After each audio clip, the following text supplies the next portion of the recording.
Ahoy, me hearties. Hi, Smee. Wow, that's a surprise.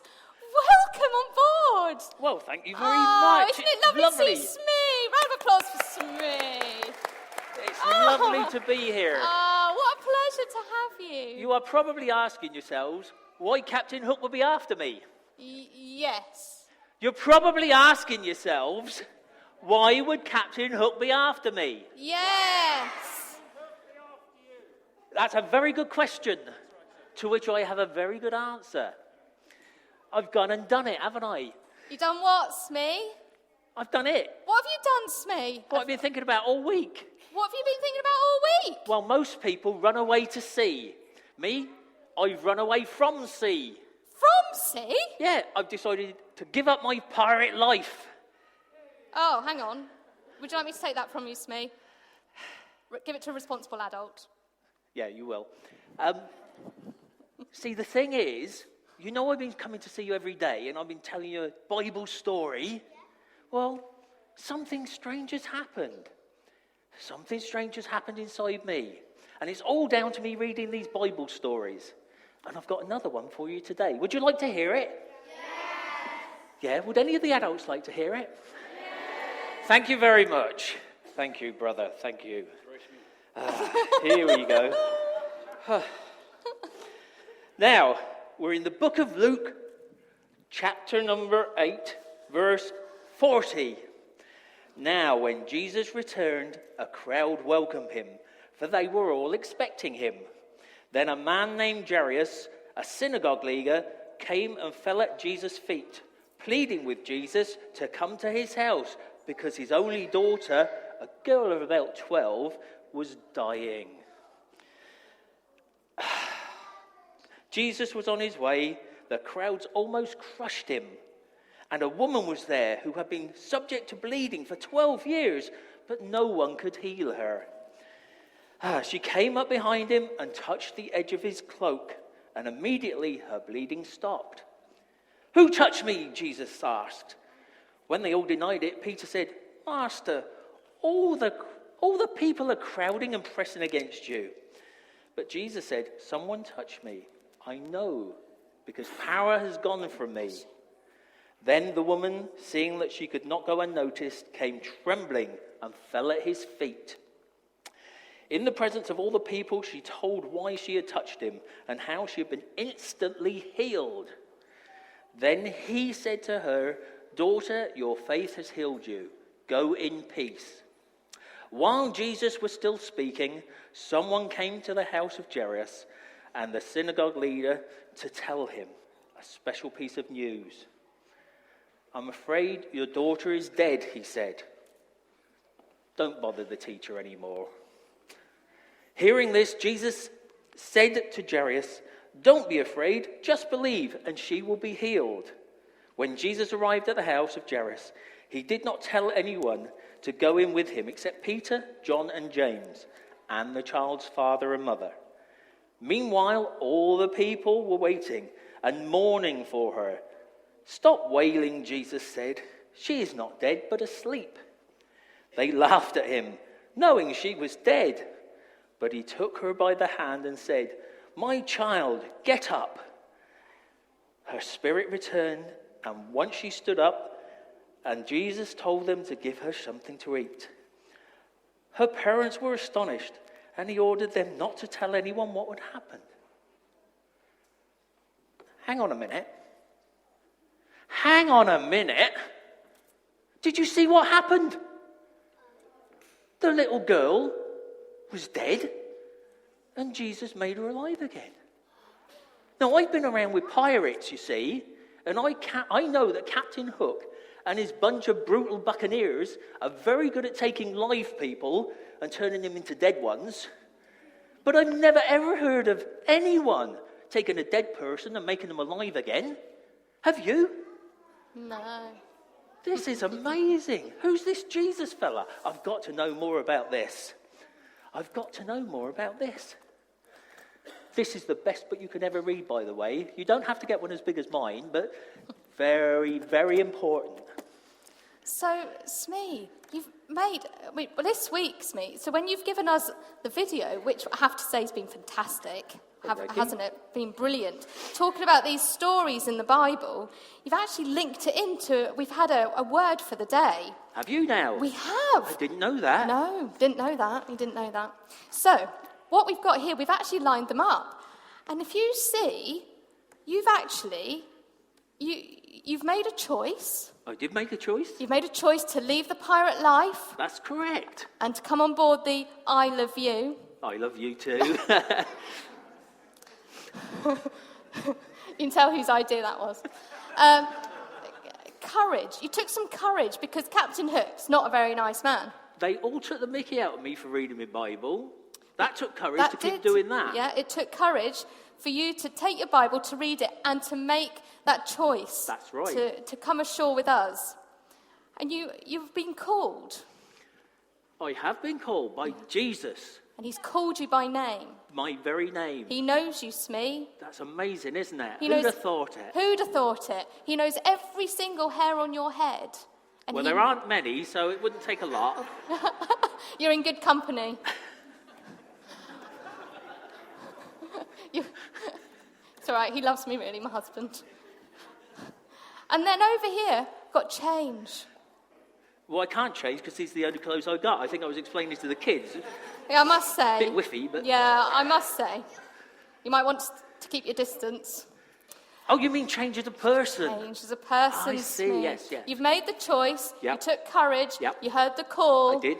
And you changed. I have. And now you're committed. I am. There's only one life for me. Do you know what? I think I'm going to tell everybody. I think I'm going to tell everybody right here and now. I'm going to go and follow Jesus. Yay! Who's with me? Oh, that's brilliant. That is absolutely brilliant. And you've clearly been challenged by this week and everything that you've read and how you've taught the children these stories of the Bible, which are really important stories, and they can then take something away, even if it's just a word for the day, that they know that they can change and they can also be challenged like you have. The whole of life is a challenge, but step up to it because you're not on your own, because you've got somebody with you. Who's that person? Hang on. Thank you, Naomi. Almost like it was planned. This week we have been riding not just the 5 C's or the 6 C's, we've been riding the 7 C's.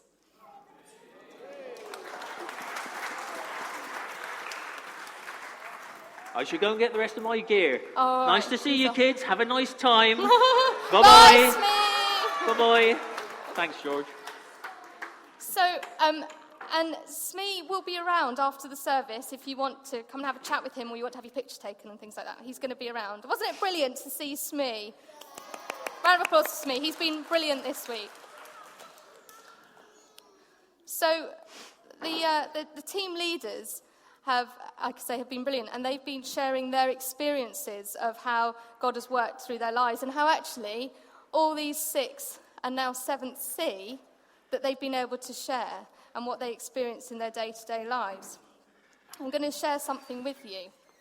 10 years ago, I was in a job, and I wasn't particularly happy in the job, and I applied to go and work abroad, and it was a choice that I made. Actually, I wanted to nurse abroad for a time.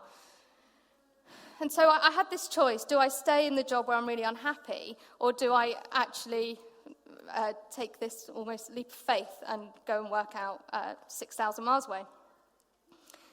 Took a bit of courage, I have to say. I was 10 years younger than I am now. I was 25.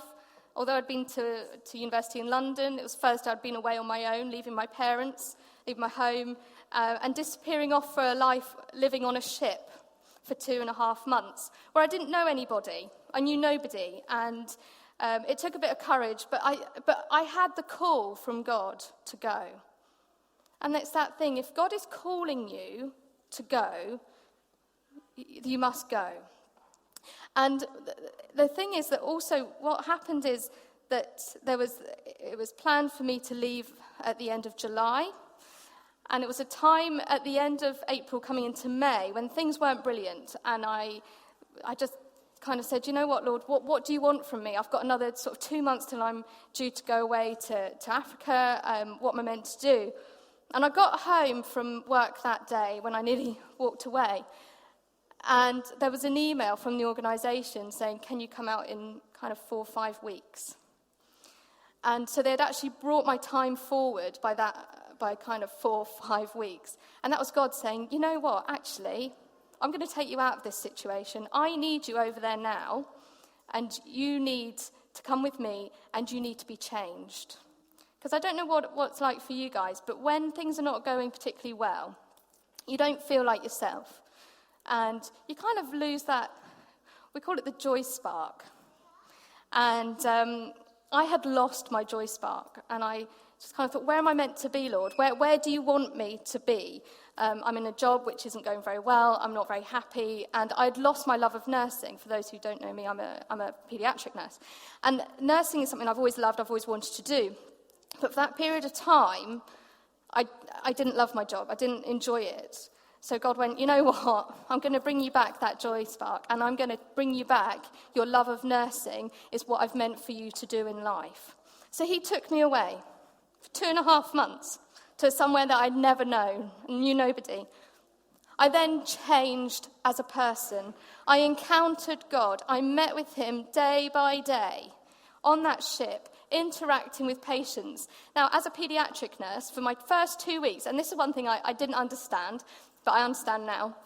When I got out there were no children for me to look after because they hadn't started operating on children. So I spent 2 weeks looking after adults.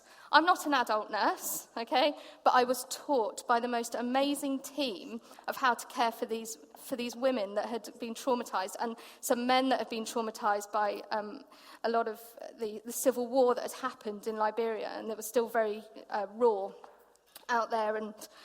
But I changed, and working with these patients and with these people day to day, I changed. And it changed my life forever. And God came in and really turned my life around. He took me from my old life where I was really unhappy and I didn't feel that I could be myself to a place where I was then myself and I was giving something of me that God had given me, this gift to be able to go out to the people of the nation. And I felt really blessed and really humbled to be in that situation. So I changed. And from there, my whole commitment to God changed. He enabled me to actually sit down and to pray and to ask for help, because I thought I could do this on my own. And I think sometimes when things are bad, we go, you know what? And we do say, you know what, God, where are you in all of this? And actually, I think I've got this, God. I think I can do this. And he comes in and is like that. No, you can't. And one thing I've learned is that God will never give you too much that both you and God cannot handle together. Okay? No matter how tough times get in life and how many difficult things you go through, between you and God, you will get through it. And you need him to stand by your side and for you to say, you know what, actually, here I am and I need you. It was a challenge, all sorts of challenge. And there were good times, there were some really good times, but there were some incredibly tough times. Things that I'd never seen before, surgeries that I'd never seen before. And the experience of working over there, it was a challenge. And I came back and I found it a challenge coming back. But I knew ultimately that I had made a choice. God had given me a choice. He gives us a choice. Every single day we get a choice. And it took a bit of courage to do it, but I was like, you know what, if God is calling me, I can do this. It changed me. I showed commitment. I challenged. And all in all, I was following Christ. And Christ was within me for that 2.5 months. And I came back a new person. I came back, went back into that job. Here is my resignation. And actually, I love nursing. This is what I want to do. But in this place, I am not happy, and I want to go and do something that I want to do and where God is calling me. I came back a changed person. I know you're all looking at me going, can't believe you resigned when you came back. I did. I nearly resigned when I was out there, but some wisdom came upon me and said, just wait till you get back and do a course and then you can go. So I did that. And this is where we stand. And here in this church, we believe that God sent his one and only Son, that whoever believes in him shall not perish, but shall have eternal life. John 3:16. Such a well-known verse, but it's something that I personally take on, and I know I take this on every day. And every day, no matter what life throws at me, I remember these 7 C's, and the most important C of all is why Christ came, why God sent his Son, is actually to give me a purpose, and I'm serving out his purpose. We are all serving out the purpose. Holiday Club is something that God had planned years ago. He knows the plans he has for us day in, day out. He knows the plans for the church. He knows every single hair on our head. He knows everything about us. He knew what team I would have with me this week. He knew what children were going to come through the door. He knew what had to be said. He brought this together because he is the God Almighty of this earth and who we believe in. And we were just really encouraged by these conversations that some of the children were having with their team leaders. And it may only be one word that they've taken from this week, but I urge you as parents and as a church to get alongside these children. And actually, even if they've just said, you know what, yeah, I've made a choice. I have to say, the other day, I didn't really want to go out and play with my friends, but today I want to go and play with my friends, and I want to tell them what a good time I had at Holiday Club. And actually, I'll be coming back next year. Courage. You see, we talked about this week about courage, about not being able to swim. You've got a bit of you're not very confident with swimming, but it takes courage. Put the armbands on. I'm like that. I'm not a swimmer. My husband will tell you. I got 6 foot out on a paddleboard, and I was like, take me back, Martin, take me back. I'm not very good on the water, but I need courage to do that. Call. What is God calling you to do? What is your purpose? Change. Are we going to change something in our lives? It's a question. Commitment. Who are we committed to? Why are we committed? What do we want from this? What do we want from this life? Challenge.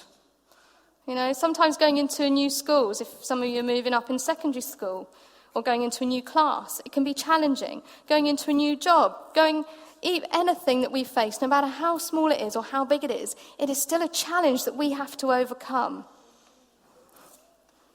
But with Christ in our lives, we can do this. We can accomplish all of this through Christ. The final 7th C, and the most important 7th C that we have learned this week.